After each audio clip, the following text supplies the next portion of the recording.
ছোটখাটো একটা চাকরি করি। গত মাসে বড় মেয়েকে বিয়ে দিয়েছি, ধার দেনা করে প্রায় 6 লক্ষ টাকা খরচ করে। একটু আগেই আমার বড় মেয়ে ফোন করেছিল, বাবা কেমন আছো?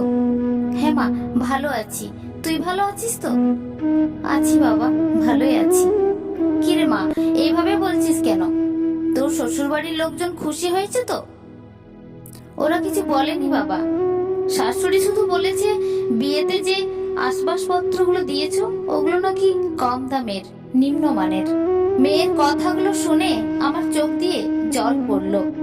তবু বললাম, আচ্ছা মা, তোর শাশুড়ি মাকে বলিস পরে না হয় তাদের পছন্দ মতোই কিনে দেব। মেয়ে আবার বলল, বাবা শোনো, তুমি আমাদের বাড়িতে পুজোয় জামা কাপড় দেবে না বাবা? হ্যাঁ মা, দেব তো, কেন? মেয়ে উত্তরে বলল, তুমি কাপড় দিও না বাবা, ননদ বলেছে কাপড় দিলে নাকি সবার পছন্দ হবে না। কাপড় না দিয়ে টাকা দিতে বলেছে ওরা, 15,000 টাকা দিলে নাকি সবার সবকিছু হয়ে যাবে।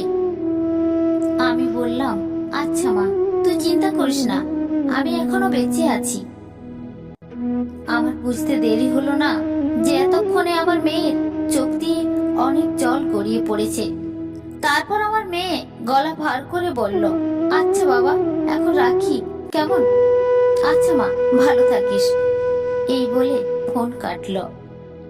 রাতে ছোট ছেলে বাড়িতে ফিরে আমাকে বলছে, বাবা তুমি আছো?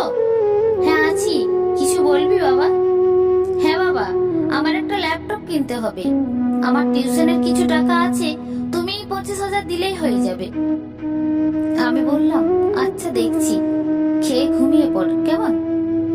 ছেলে একটু রাগ দেখিয়ে বলল, না বাবা, লেট হলে এক্সাম দিতে পারবো না, আমার এখনই চাই। না, এখানেই শেষ নয়, নিজের বাড়িতে পুজোর জামা কাপড় আরো কত কি কিনতে হবে, তা মোটামুটি 10,000 টাকা খরচ রয়েছে।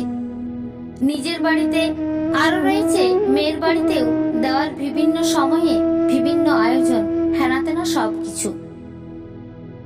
এসব নিয়ে চিন্তা করতে করতে না খেয়ে ঘুমিয়ে পড়েছি। আমার স্ত্রী অনেকক্ষণ জিজ্ঞেস করছিল, কিন্তু কিছু না বলে শুয়ে পড়েছি। মাথায় এখন একটা বিষয় ঘুরছে, শুধু টাকা টাকা আর টাকা, আর আমার মেয়ের সুখ। এইভাবে রাত 12টা বেজে গেল। হঠাৎ করেই বুকের ব্যথাটা বেড়ে গেছে, ধীরে ধীরে আমি দুর্বল হয়ে যাচ্ছি, আমার হাত পাগুলো অকেজ হয়ে যাচ্ছে। আমার সারা জীবনের অনেক স্বপ্ন অসমাপ্ত রয়ে গেছে, সেই চিন্তাগুলো এখন আমার পিছু ছাড়ছে না। পরদিন সকালবেলা সবাই আমাকে ঘিরে কান্নাকাটি করছে, আমার ছোট মেয়ে আর স্ত্রী সবচেয়ে বেশি কাঁদছে। শুনলাম বড় মেয়েও আমার অসুস্থতার খবর পেয়ে ইতিমধ্যে এসে গেছে। সবার দিকে চেয়ে রইলাম, অনেক কিছু বলতে চাইছি কিন্তু কিছুই বলতে পারছি না। ঠিক 2 মিনিট পর আর কিচ্ছু জানি না, আমি কিচ্ছু না, আস্তে আস্তে সব শেষ, সব। আচ্ছা, আমার এই মৃত্যুর জন্য দায়ী কে? টাকা নাকি সমাজ নাকি মেয়ের বিয়ের পর? কে দায়ী বলুন তো?